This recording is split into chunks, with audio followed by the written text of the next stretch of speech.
life a little too serious, or maybe perhaps like you feel like you're out of touch or out of alignment from the true divine alchemist within.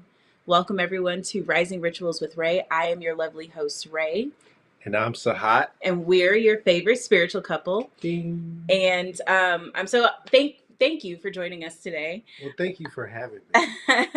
And so the whole purpose of this segment is to give you a little energy, give you a little juice, give you a little direction and momentum for your day. Oftentimes, the first thing that people do is they pick up their phone and it's a total Russian roulette. When you first wake up, you have no idea if it's good news or bad news. So this is an opportunity to take the reins and allow yourself to guide the energy of your day with a little focus, a little momentum. So what we would like to talk about today is tapping into that inner child. Your inner child is calling you. So let's get into the topic. I love this. This is one of my favorite topics because the inner child is that divine alchemist within you that you want to call your soul. That is what keeps you immortal. That's what keeps you youthful. Mhm. That's what keeps you full of vitality. And so that inner child is important. And when you think about how many people were raised with that inner child being silenced, and how Children that's are meant to be seen and not heard. exactly, things like that, and know a child's place, or don't talk back because the child said something that was true and the parent didn't like that. And what a lot of people don't realize is that children come in very tapped in because they're fresh from the other side of the veil, the spirit realm.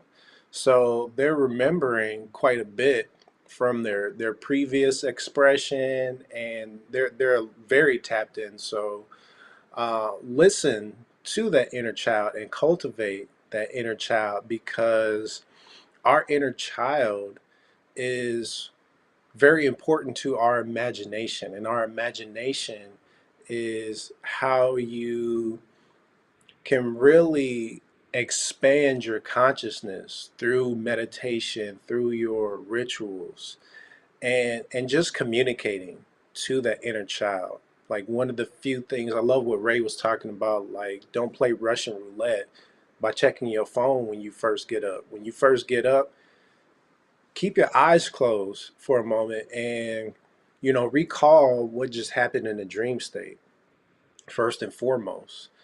And I'm gonna just take you through my rising routine. So, keep your eyes closed and recall what transpired in the dream state, because those are messages and synchronicities that are manifesting into our physical. And once you have gone through that, express gratitude. Thank you, Spirit, for another beautiful plasma, another beautiful day. And get in that habit of talking to your cells, talking to your soul, and connect with your spirit before you even land out of bed. So talk to that divine alchemist within you. Dear, whatever your name is. So, dear Sahat, we are full of vitality, and it is another beautiful plasma full of synchronicities, full of abundance, and full of divine unity.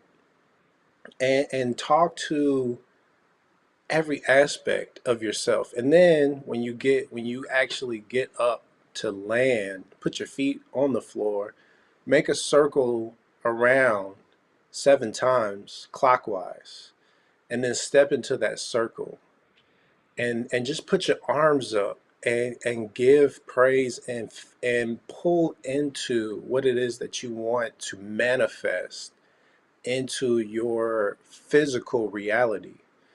Pull that abundance, pull that divine spirit, that love, that compassion. Because when you are flowing in servitude, when you are service to others, the abundance is going to overflow from your cup to other cups. So you don't have to even pour from your cup. Your cup is already overflowing because you know who you are. And that is a reflection of source. You are source. I love that. And I want to kind of go deeper on the inner alchemist and being that inner child being the divine alchemist. You know, when you are when you are a child between like the ages of like 3 and 7 or something like that, or infancy and 7, your mind is still being molded to take in all of the things that are going on in your environment, in your reality. And so under 7, these children are still connected to the divine source in a way that we have forgotten. Okay, so I love the way, and when I say tap into the inner child, one of the things for me is being able to utilize that energy, that flow of energy when they get mad, when they get angry, when they get scared. They express it fully and then they let it out of their system. And then like 5 minutes later they forget and then continue on with their day. Mm-hmm. Like, I don't know if you got any children in your life, whether if it's your children, your nieces, your nephews, whatever, or nephmores, as Sahat would say. Whoever it is, your friends, kids, whoever, whatever children you have around you, observe them for a little bit and watch them. When they get frustrated, they get frustrated. That was kind of loud, I apologize. But they get frustrated and then, you know, they think about something else and they do something else and then they're fine. You know, but we as adults, we decide to put it on our shoulders and carry it around with us and wear it like a badge of honor. And it's like, you know, that's unnecessary, and what that's doing is that's causing further dis-ease in your physical body, because that stagnant energy, we already talk about energy and motion, right? That stagnant energy weighs down and gets stored in your tissues and your cells and your gut, right? And Dr. Sebi, I like to connect the dots here, right? Dr. Sebi always talks about, or talked about, how, you know, the sickness, the disease is in your gut. The illness is in your gut. You know, they also say that your gut, your stomach is another brain, right? So what's happening is all these emotions, they're getting stored and they're blocking your root chakra, they're blocking your sacral, they're blocking your solar plexus, and those are the first lower chakras. If those 3 are blocked, you can't really tap into the upper chakras, right? So what's happening is that energy is getting stuck and you're not able to flow freely. And that's why tapping into that. And that's why the inner child is such a divine alchemist, because they're able to put that energy in motion and transmute it into something else and turn it into something else. So it's really exciting and interesting to think about, like, when you are in alignment with how you're feeling, with what's going on emotionally, you are able to just change and evolve in a more conscious state. And so when you tap into your inner child, I think that's one of the biggest things. And also, like, have fun. Have fun. And I think that's one thing, like, I appreciate about Sahat is I grew up being put in a lot of very adult situations at a very young age, and I had to grow up. And my dad's side of the family, you know, they were a little chauvinistic and a little, um, I don't know, they were very patriarchal on that side, and it was a lot of masculine energy on that side of the family. And the way that they viewed women was that you should know your place, and that a woman should, you know, basically serve the man, and you don't have creative ideas because you're just a woman. And like, that is the mentality that trickled through that side of the family. And so I was silenced a lot of the time. My creativity was muted a lot of the time. And so having to carry that, and like joking around wasn't really like acceptable. It was like, you have to be serious. And so I grew up thinking that I had to be serious. And I wouldn't really have a lot of fun, except for when I was like rebelling in college, you know? And so now, as a business owner, a lot of those old tendencies, those old habits, those old thought patterns are starting to show up in the business. Like I'm like so serious all the time, and it's like, child, fix your face. Like, why your face look like that? Like, and so I think we forget as we get older. Hey, beloved, welcome, welcome. I think as we get older, it's challenging to remember to have fun in every moment. Absolutely. When I was going to school for game design, there was a TED talk that took place. They were talking about gamification and playing, making fun in life, having fun in life. And one of the things that people on their deathbeds regret is not enjoying their money and not having fun with their family and their friends.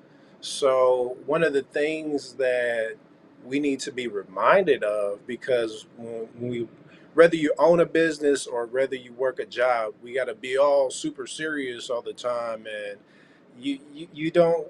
It's not encouraged for your inner child to be exercised, to come out and play, unless you just happen to have one of those like super lit jobs where you're like playing with toys or something like that. Like, do you work for a Tumblr or something? Right. I don't They know. have fun. Yeah, right. Those people and people who are like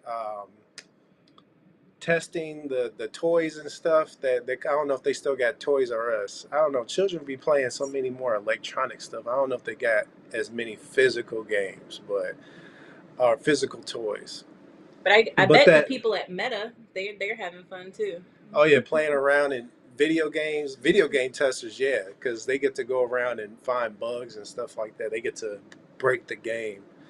But how many people are experiencing that in their life and having finding that moment, finding those moments where you can express that inner child. You don't have to be so serious. Go cut up and talk about Karen at work, but you're not in a bad way, but do it in a way where your inner child comes out and like, oh, don't be all serious. Like give her a little funny voice or something like that, like a little cartoon character. Make Oh a boy. yeah, make a Rick and Morty episode out of stuff that happens in your life and see just how fun life gets. Or if you are, I know there's so many anime lovers out there. You guys are just out there with your Dragon Ball Z, and I love it and I appreciate it. She don't be feeling it, but I respect Not this audience. it. but you get what I'm saying. Like, get your Felix the Cat adventures, get some Tom and Jerry in life, chase your significant other, chase your children around. Do something fun in your life. Have those moments where you come home to your children and you start shooting them with like Nerf bullets or something like that, or you and your The bucket on the door. you I would be mad. Don't get me wet. or if you want to throw like a bucket of peanuts, those packing peanuts on your significant other while she's sleeping, that way she don't get wet, but you still bathe her in some love and gratitude. Do stuff like that. I'm like, are you planning something? I am just letting the people know what's in the Akash. So I love that. And when you laugh, it is a pure transmutation technique. And so, I think first of all, we are spiritual beings having a human experience. So our souls, and only part of it can actually fit in this physical body. The rest of it exists outside of us, right? But our soul is ever living. It is eternal, and we come here for this small amount of time. And from the age 0 to 7, you remember who you are and where you come from. But after that, you start to assimilate to this world. And what happens is you lose touch of that other side. And so you get brought challenges and adversities, and you get presented with all of these things that make you feel frustrated or angry or that cause some of these lower rung emotions. And what's going to happen is these are all tests to see if you can bring yourself back to that space of divinity, back to that space of infinite living, infinity, right? And so can you bring your awareness and find joy even in those adverse moments? And I think that is the key. That is honestly the best way to prove that you have learned or self-mastered alchemy or transmutation, is being able to find joy in those adverse situations. And so tapping into that inner child is a perfect way to do that. And if you are on that path of, okay, well, how do I find joy during, like, I just got a flat tire, or, this just happened financially, or, I just missed a huge opportunity in my business, something like that, like something huge or something big, or that's a huge, what is it? A minor inconvenience. Right. So you get that flat tire, and most of us, a lot of people want to be like, "Oh, damn it!" But when you change up your words, that also helps. So you be like, Mhm. "Oh, damage report," and then you like, "Hold on, let me talk to missile command." Like, "Hey, we out here, like spirit, what's going on? We go out here with this flat tire. Can I get some assistance over here?" And then spirit's like, "Yeah, baby, I got you." And then just what, like, look, you think it is funny, first of all, like when you think about it, but then you do that, and then it's like, wait a minute, It eases the moment. I just transmuted that energy like real quick. Like I Hmm. can't even be mad because spirit was just like, oh, you over here cutting up. Let me go ahead and oh, we got this person right here around the corner who's like, hey, let me help you put your tire on, or Yeah. you get so many blessings that are coming from every direction. So when you are presented with those moments, it's like a test. So just think about everything that we do in life is a test, and how you respond, how you react is how you are graded on the test. Oh, you passed because you responded, you didn't react. And the biggest, like, kept secret is that the answers to the test remain the same every time. The biggest kept secret is, no matter what is going on, find joy, Hmm. find gratitude, find love, right? If you are able to do that in every situation, and that's what makes the ascended masters, is it didn't matter what they were faced with. Let's take Master Yeshua or Sananda or Jesus, whatever you call him. Let's take him for example. Even when he was being presented with, like, being put on the cross, and we're not necessarily religious at all, but we're just using this as an example because a lot of you know who we're talking about, right? So when he was, like, being threatened, and he knew that he was about to be betrayed, and he knew he was about to have to walk this treacherous path, he remained in a space of gratitude, acceptance, love. And that is what makes you an ascended master. No matter what life is throwing at you, no matter what life, how life is lifing for you, if you are able to still find joy, you will pass the test. And he could have easily escaped the clutches of them. Man, come walk on water. Come on Right. now. He could have teleported or anything, but he chose to let the resurrection be that story that's like, hey, guess what? Y'all can do this too. So remember that God within you. And then when you start to think about, like, wait a minute, I'm God, you God, we all God, and we out here having infinite expressions and infinite perspectives. And how would God respond in this situation? Like, oh, look at me, let me do my magic. That reminds me, we were watching Stargate the other day, Stargate SG-1, and there was somebody on there that was like, "You will refer to me as sovereign."